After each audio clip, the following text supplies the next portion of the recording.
Thank you for listening to the Luminous Recovery Yoga Podcast, hosted by Kari. The views and opinions expressed here are strictly those of the person who gave them. Take what you like and leave the rest. These views and opinions do not represent any specific 12-step program, only my experience, strength, and hope in recovering from the dis-ease of addiction and codependency. If you'd like to learn more, please visit my website at www.luminousrecoveryyoga.com. Hello, my friend. Thank you so much for joining me for the Luminous Recovery Yoga Podcast. My name is Kari, and I am so happy to be here with you. This is one of my favorite spaces, this virtual, auditory, visual space that I've created so that I can share recovery and yoga with you. I really believe that yoga and recovery inform each other. As far as my life and my practices, I have found that yoga has become a way for me to embody my recovery. When I first started recovery, and let me back this up, I personally define recovery as calling your spirit back, calling my spirit back. When I think about my life and my experiences, and I think about all of the places, the people, places, things, and situations where I have left a piece of my spirit behind, the act of recovery is calling my spirit back from those people, places, and situations where I tend to leave parts of myself. And when I think about it, there could be parts of me scattered around everywhere in unresolved relationships, in jobs where I left a little piece of my spirit, in all types of places, shapes, and forms where I didn't have the boundaries, the courage, the words, the even understanding to know what was really happening for me. And so I end up leaving myself behind. So the act of recovery is calling my spirit back and reclaiming myself from those places where I tended to leave myself. So that is what I define recovery as. In this space, Luminous Recovery Yoga Podcast, this is a place for me to combine the healing modalities of recovery and yoga. Yoga is a way for me to get to know myself physically. Recovery is a way for me to get to know myself spiritually, mentally, and emotionally. And when I put all of those things together, the physical, the emotional, mental, and spiritual, that is where I find embodiment, where I find my whole self present and available. 100% of our experiences in this lifetime happen through our body. Our body is the vehicle, the vessel for how we get around in the world. And as the creator of Y12SR, Yoga and 12-Step Recovery, Nikki Myers says, the issues live in our tissues. All of the things that we experience live in our body. And sometimes those things get trapped. For instance, when I experience anger, sometimes if I don't get that anger out or allow myself to move that energy, that anger gets stuck in my body. And for me, that gets stuck in my chest. Like I can feel when I am packing down the emotions. So 100% of what I go through in this lifetime happens in my body. And sometimes those experiences get stuck in the body. And that is what a practice of yoga has helped me to do. It's helped me to unravel some of the emotions, sensations, and feelings that have gotten stuck inside of my body. And it's given me a way to express those things. And that helps and aids in my recovery because it helps me to physically process the things that I go through. So it's interesting because having had years of both recovery and yoga now under my belt as healing tools, it seems as though I can move through situations and things a little bit faster now. Whereas before, something used to happen and I would just like pack it in and pack it down. And so it took years to unpack, and still am unpacking things that happened a long time ago. Like that shit just doesn't happen overnight, you know? So when I reflect on this space and why I love creating this podcast, it's because it gives me a space and an opportunity to bring my whole self together. My physical practice with my spiritual, mental, emotional practice. And that is how I become a fully well-rounded, integrated human. There are certain spaces in the world where I have to be kari in this way and kari in that way and kari here and kari there. But when I come to this space where I share yoga and recovery, I get to be the full person. I get to be the person who has been affected by the family disease of alcoholism. I get to be the addict. I get to be the yoga practitioner. I get to be the teacher. All of these different areas of my life where I tend to separate my identities. In this space, I get to bring myself fully together. And I think that it's important to have spaces where we can be fully integrated, where we don't have to just separate ourselves based on our profession or our hobbies or family or these friends or those friends, or when I go and participate in that activity. Like, those are important spaces, but it also is important to have a space where we can be our full whole self. And that is what this space is for me. It's a place where I can bring my whole full self. So I'm really appreciative if you're listening to this or watching this, however you're taking this information in. I'm so appreciative that you're taking the time to listen, because listening has been a huge part of my recovery. When I listen for myself in other people's sharing, it reminds me that I'm not alone. Because when I come into the idea that I'm alone or that I'm unique or that no one has been through this before, it separates me and it isolates me. When really what I know, having spent years in recovery now, is that my story is in everyone else's story. So what I'm going through isn't unique.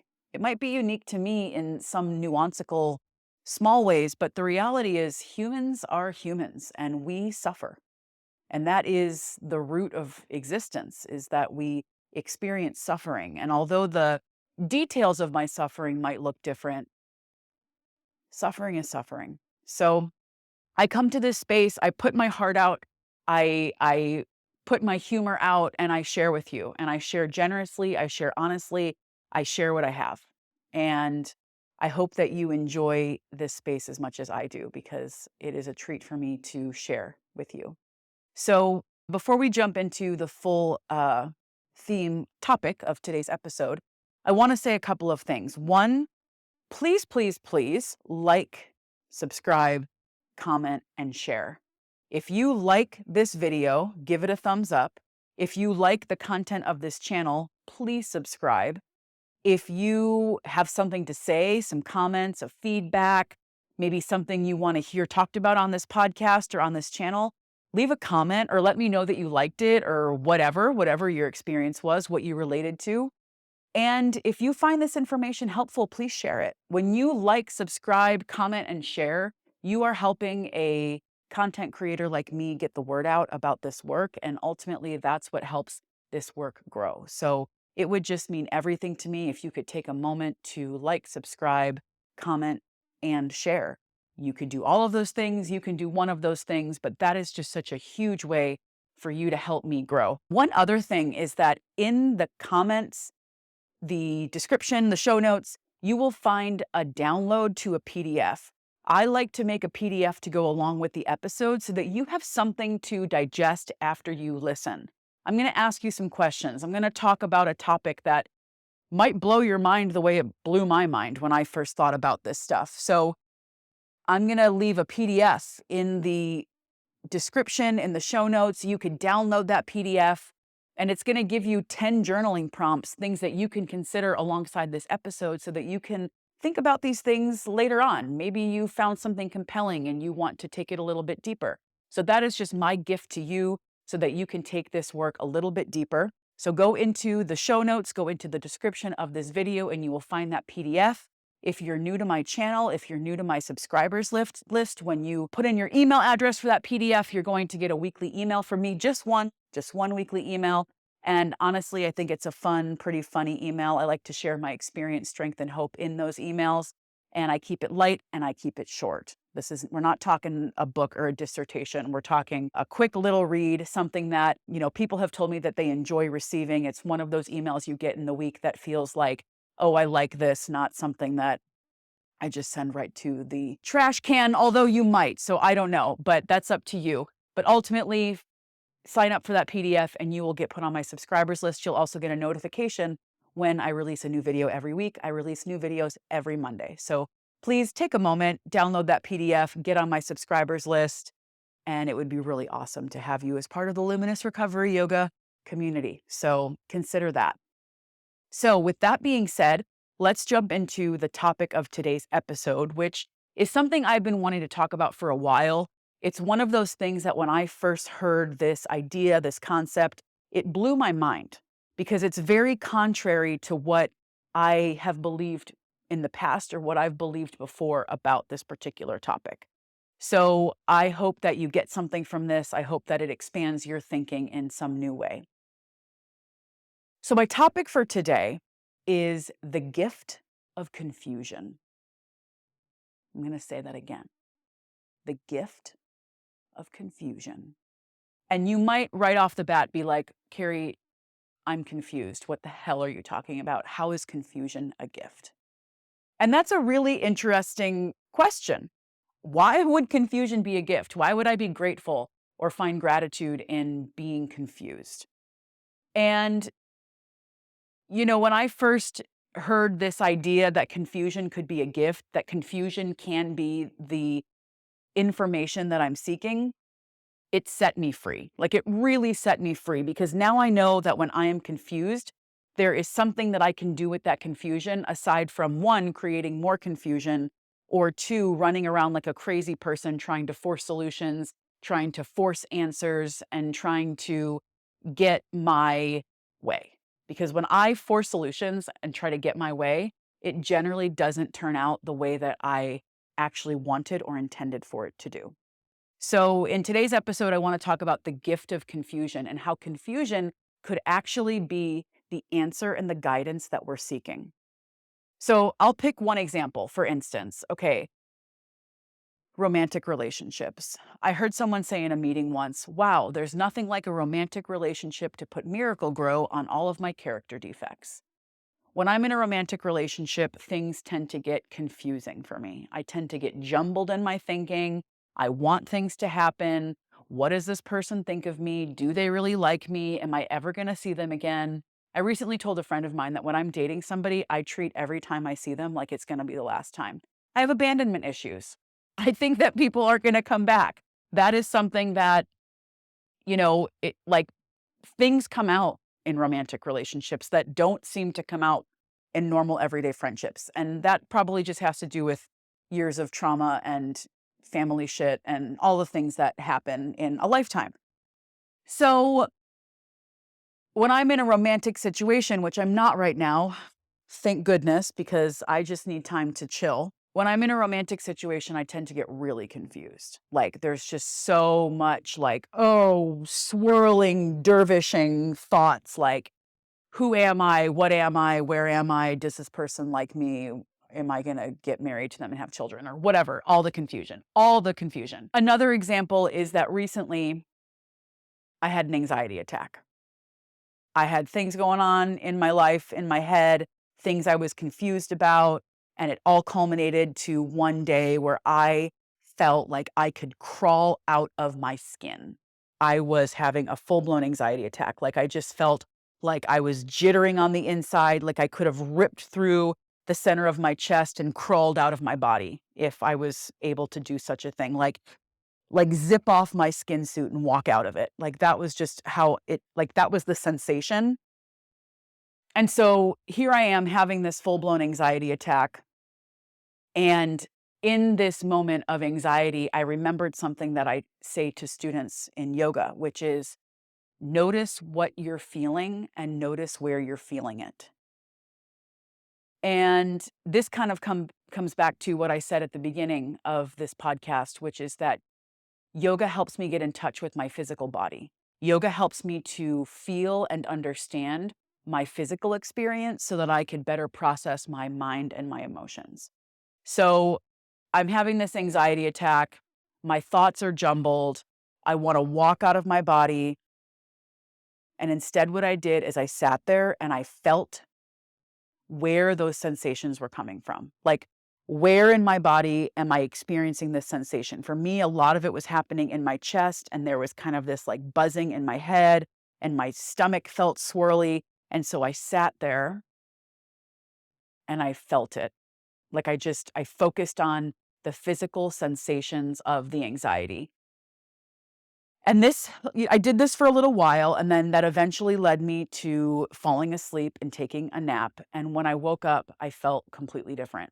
Like it had passed, which was crazy. Because sometimes when I'm in the midst of anxiety, I think it's, oh my gosh, this is it. It's always going to be like this. I'm going to be crazy.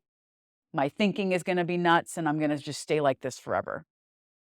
But what I have found is that if I can feel it, if I could spend time being with the sensations, that it passes a lot quicker.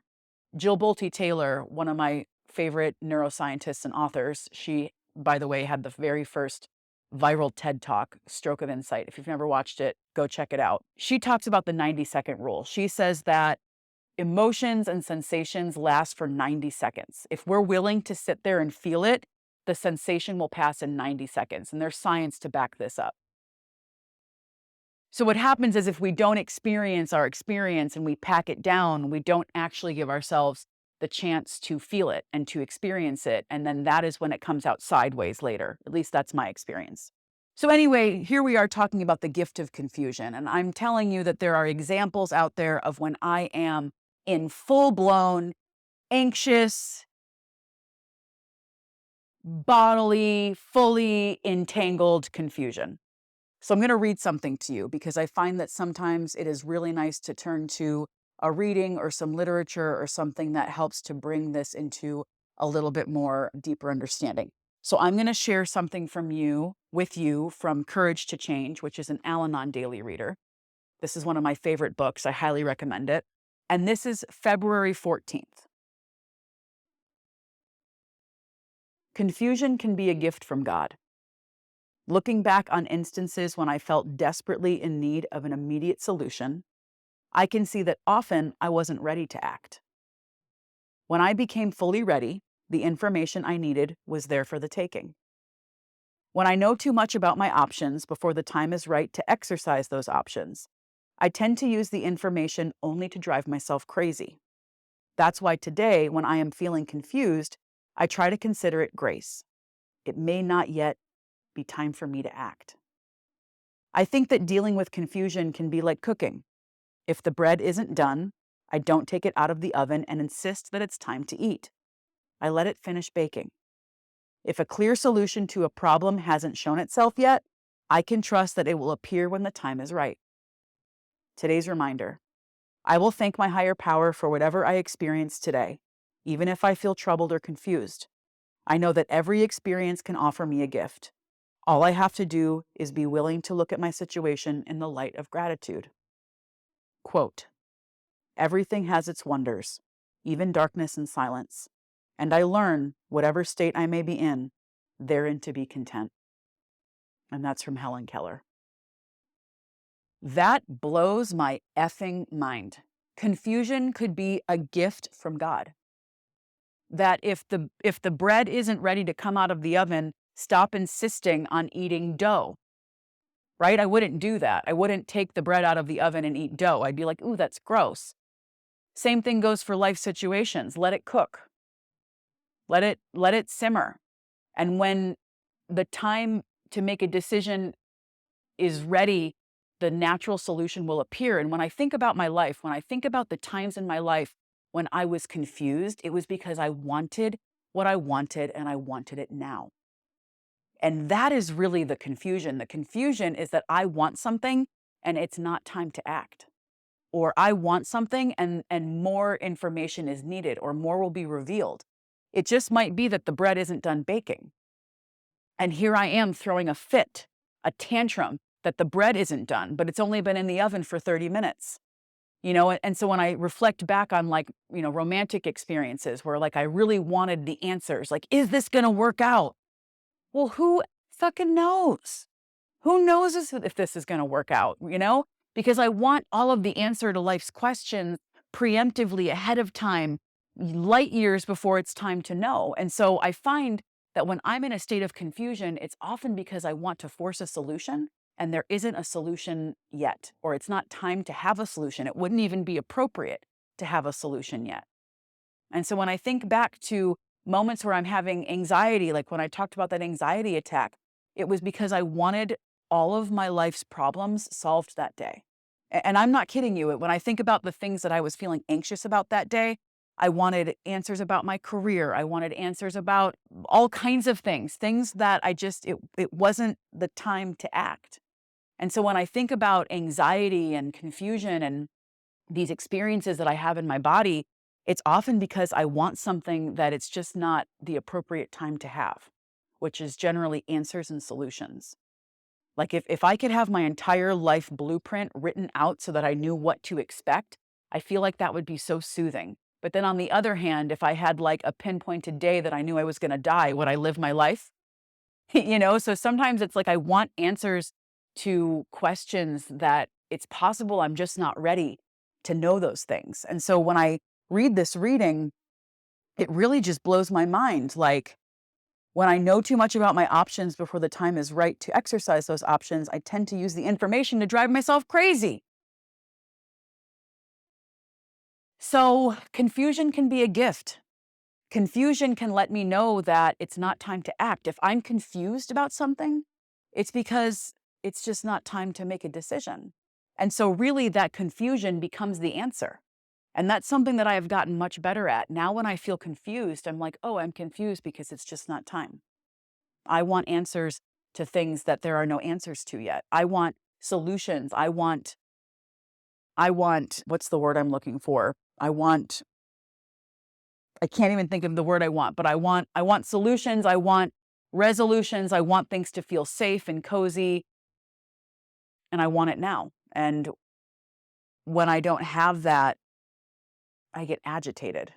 And that agitation can lead to all kinds of distorted mental states. And those distorted mental states are really the nature of my disease. It's overthinking.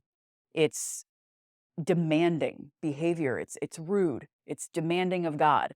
And when I take the time to ground and center myself and get physically present in my body and experience what I'm experiencing, I find that it's actually not confusing.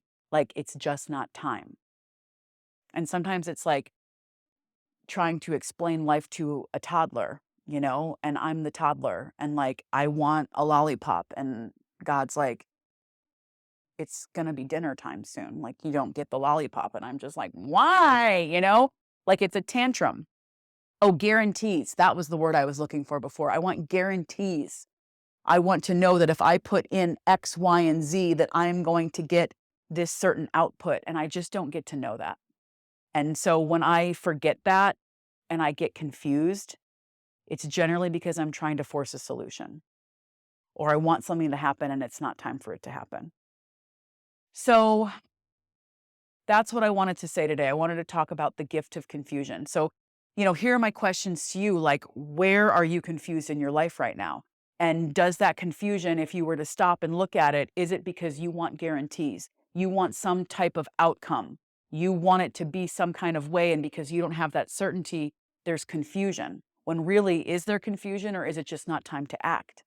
And so what is your relationship to confusion? Do you allow it to create physical states for you? What happens for you when you get confused? So these are some questions that will be in that PDF. So if you want some extra food for thought around confusion and what your relationship to confusion is, go check out that PDF. Once you get on my subscribers list, every week when I email you, if there's a PDF, you will get that PDF automatically without having to re-sign up. So if you're already one of my generous, lovely, sweet subscribers, you're going to get that PDF in this Monday's email. And this is just extra food for thought for you, things to consider about your relationship to confusion. Because when this concept of confusion can be a gift was given to me, it really opened everything up. And so what I've come to see, and I'll finish with this, what I've come to see is that confusion is part of the clarity. That when I am confused, and I can identify that I'm confused, that becomes a part of the clarity. And so I don't have to figure anything out. There's nothing to figure out. One of the things we say in 12-step is that figuring it out isn't a step. And I love that because anytime the words I need to figure out come out of my mouth, I stop myself. And I'm like, if I'm trying to figure something out, it's probably because I'm trying to force a solution or find an answer to something that it is not time to answer. And so I now have the physical experience of, oh, I'm confused. It probably means that I'm trying to figure something out, something that's not figure outable yet, something that doesn't have enough information to make a sound, solid decision. I mean, really, think about the last time you were confused about something. And then maybe you stopped forcing so hard. Maybe you stopped trying so hard. And then eventually down the line, that thing worked itself out because it was time. And everything happens in God's time. Everything happens in higher power, creator, universe's time, not my time. Certainly, I have a preferred timeline. And, I'm allowed to have my preferences, but ultimately, my preferences hold no, it holds no bar on reality. Like, I am not the one in charge here. And when I forget that I am not the one in charge here, it could generally lead to confusion because I want what I want when I want it. So I wonder how this lands for you. What is your relationship to confusion? What do you think about confusion? Do you get confused easily? What is it that's happening when you're confused? What do you do in confusion? I know for me, I generally can run around like a nut. And then when I realize that I'm confused and I'm trying to force something, that if I just let it be, the answer will work itself out. The right solution will surface. So that's what I have for you today. And I hope that you heard something that helps. I hope that maybe this reorients your relationship to confusion so that you could see confusion as part of the clarity, that confusion is actually a gift. It shows us what we're not ready for yet. And that when it is time to act, the next right thing will emerge. The next right thing will happen. And if you're confused, it's probably because you're trying to force something. And that's just a hunch. I know that's what it is for me. And I know that for me, people are more alike than not. So that's why I share generously with you, because it's possible that you will hear your story in my story. And that makes us all a little bit more alike than not. So with that being said, now it's time to take this principle to the mat. What would it feel like? What is the embodied experience of taking recovery principles and then bringing them to the yoga mat so that we can try these things on in our bodies, so that we could see what it feels like to maneuver confusion in our bodies and work through that confusion, to let that confusion move through us so that we could get physically present to what's happening right now, which is generally simple. Usually the most simple answer to my confusion is, oh, it's just not time. And that is how I can simplify a complicated situation. It's actually much more simple than it is complicated. Life is complicated and life is complex, but the simplest answer to that is that it's just not time, and that I can be confused, but I don't have to act on that confusion. So that's what I've got for you today. So with all of that being said, let's take it to the mat. Hello, my friend. Welcome back to the episode. And now we take it to the mat for embodied understanding so that we can try these principles on. And in 12 step, as we say, we practice these principles in all of our affairs. And in yoga, we can say we practice these principles in all of our poses. So this is a place to try these principles on in the body and see how it feels. This practice is going to be simple and gentle and guided by our breath. So if ever at any moment you find like you just need to take it even down a further notch or just lay on your back, like you do you. But ultimately, conscious contact with the breath. The breath is a power greater than you. It is a power greater than me. We only exist on this planet because we are breathing. So with that being said, let's begin in supine butterfly. Come to lie down on your back. Move the soles of your feet to touch. And place your hands on your belly.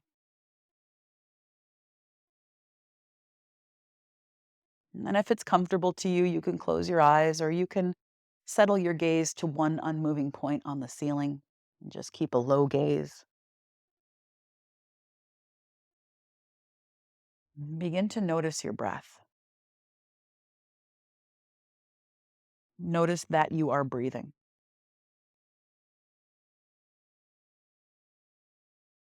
Notice the sensation of the breath.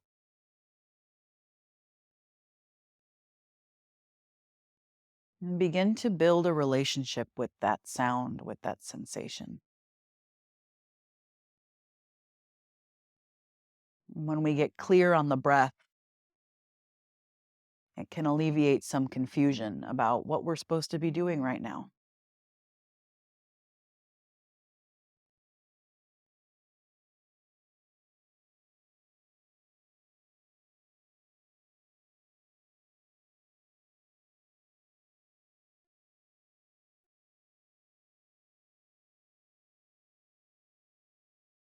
Lengthen your legs forward.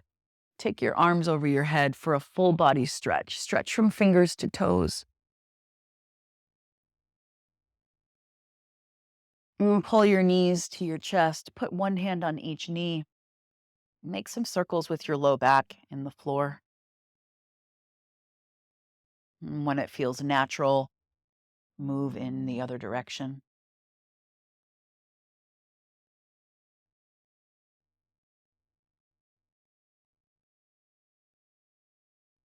Catch behind your knees. Rock yourself up to a seat.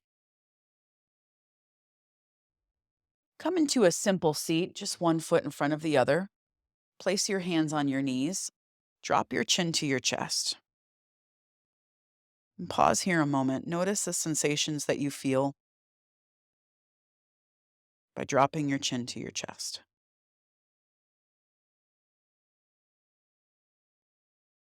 And roll your head over to the right. Roll your head over to the left. And continue to take some neck rolls from side to side.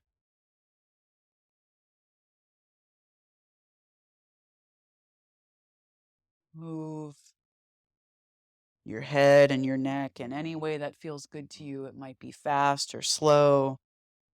You might find a spot where you want to linger a moment. Make these movements your own.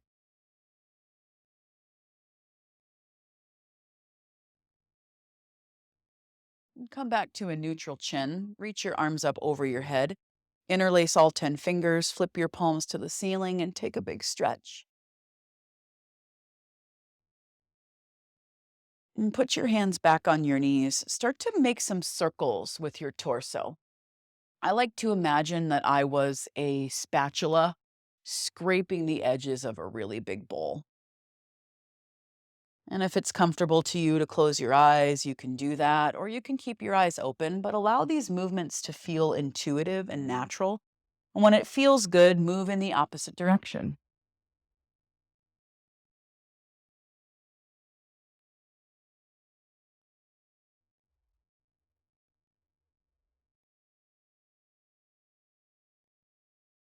Notice where you're feeling sensations. Notice what you're feeling. Notice where you're feeling it. And if there's any confusion going on, let the confusion be okay. Maybe we start to feel comfortable with confusion, like, oh, okay, this isn't something I have to react. It's just the isness, the reality of the situation.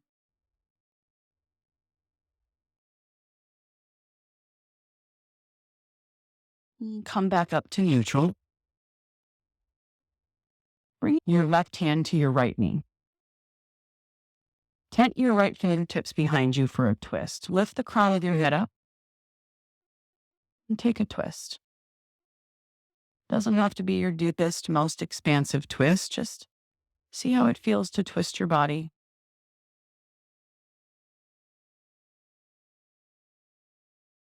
And come back to the center. Bring your right hand to your left knee. Tent your left fingertips behind you and twist to the left.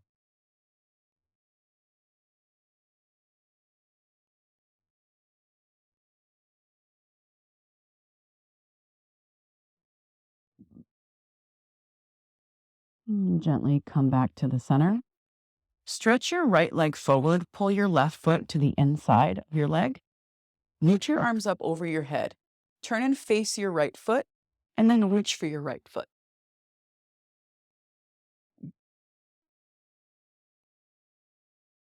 And then it's okay if you can't touch your foot. Let your hands land wherever they land.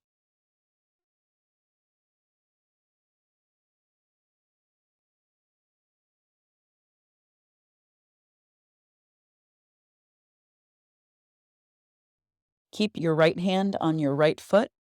Reach your left hand to the sky.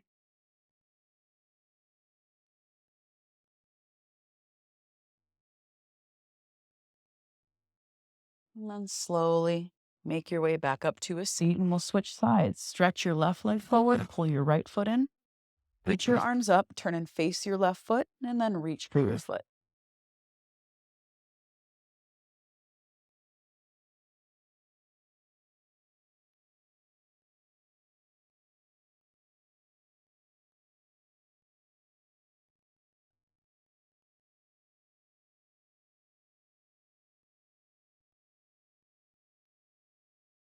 Keep your left hand on your left foot. Reach your right hand to the sky.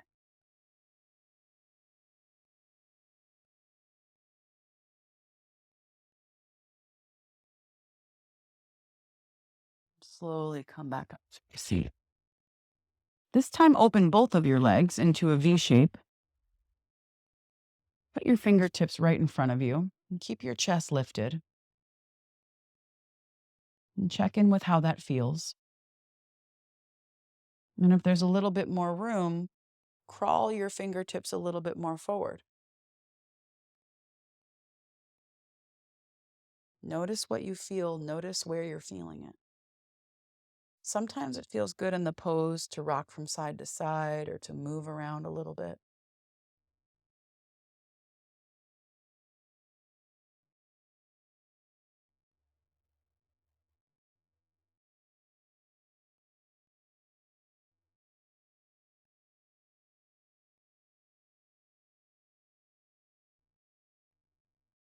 And slowly make your way back up to a seat. Come back to lie down. Put both feet on the floor. Lift your hips up and interlace your hands underneath your body. If that does not feel accessible, grip the edges of your mat and draw your shoulder blades in. If you don't have a mat, just let your hands rest by your sides. This is bridge pose.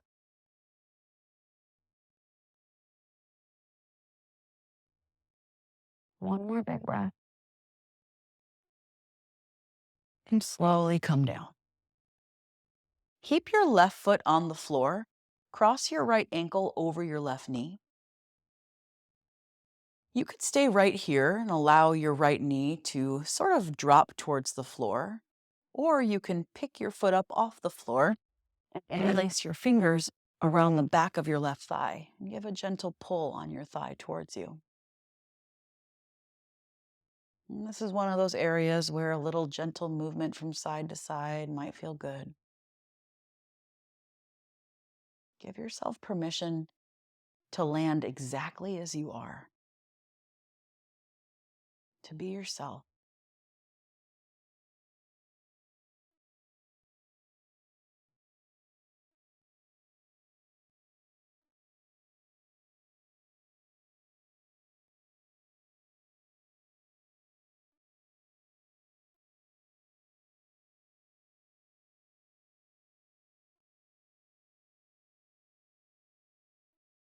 Keep your ankle on your knee. Return your left foot to the floor if it wasn't. Open, drop here to the left, look to the right. And you might hook your right ankle underneath your left knee for a little more sensation, or you might just put your foot on the floor. Find what feels good to you.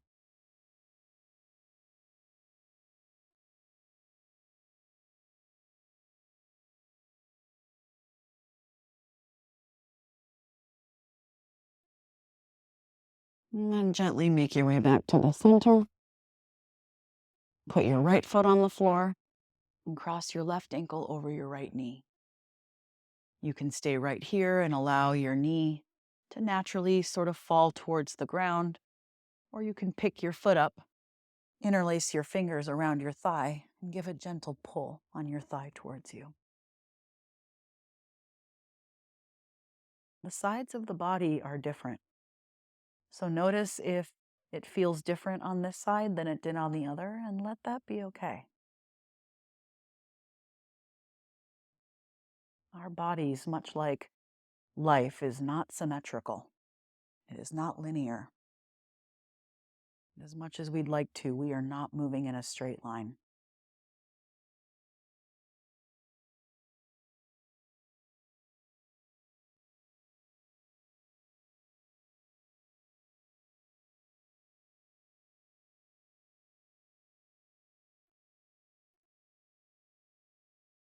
Keep moving your breath just as it is.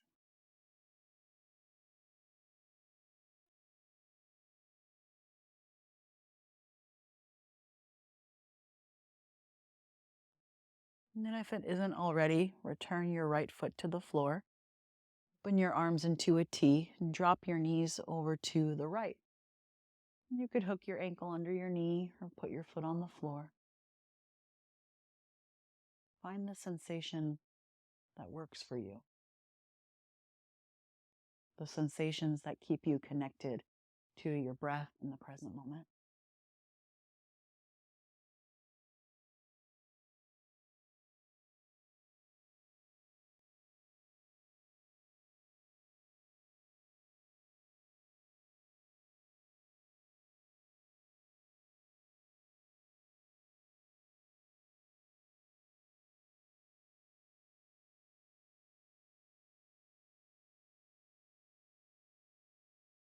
Slowly come back to the center. Put both feet on the floor and windshield wipe your knees from side to side.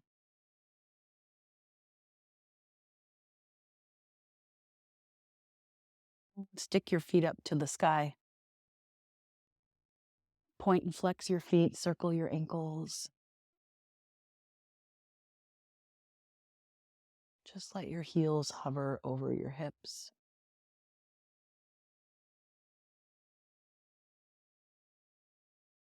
Happy baby, bend your knees. Reach for the pinky toe edges of your feet. And if that is not accessible for you today, put your hands right in the crease of your knees and just give a gentle pull on your knees. You could even reach for your shins or something in between your knees or your feet. And take a little movement from side to side.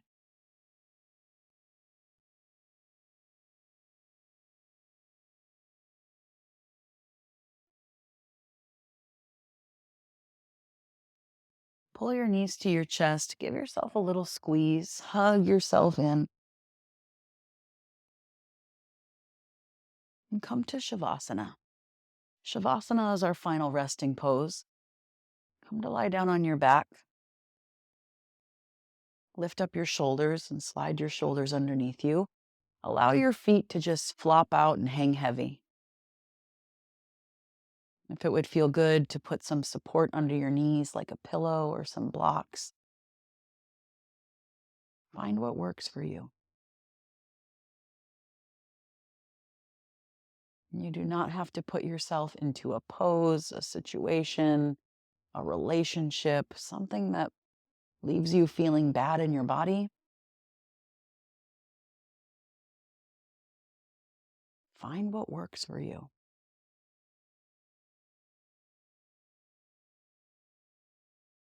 And we'll spend just a couple minutes here resting, being silent together. Easy and simple.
Take a long, full, deep breath in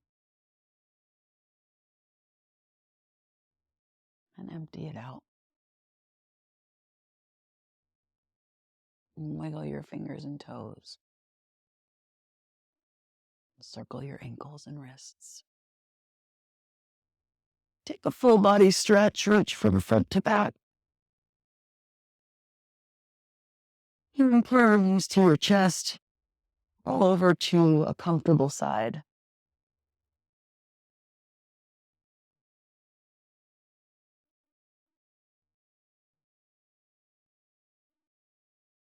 Make your way up to a seat.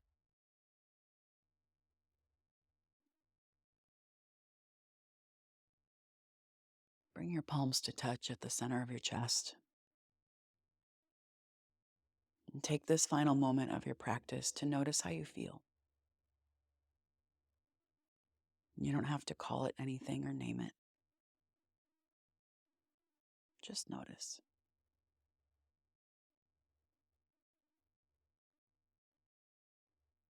And draw your thumbs to the center of your forehead. Bow your head towards your heart.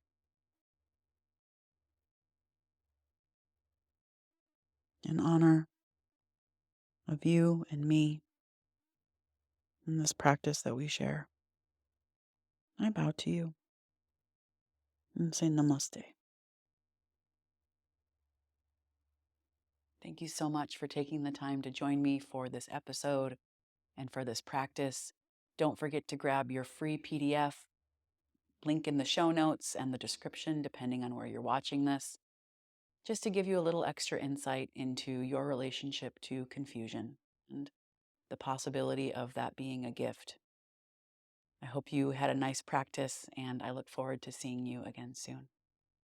Thank you for listening to the Luminous Recovery Yoga Podcast. If you'd like to support the show, please consider joining my Patreon or leaving a comment and review if you're listening on Apple Podcasts or YouTube.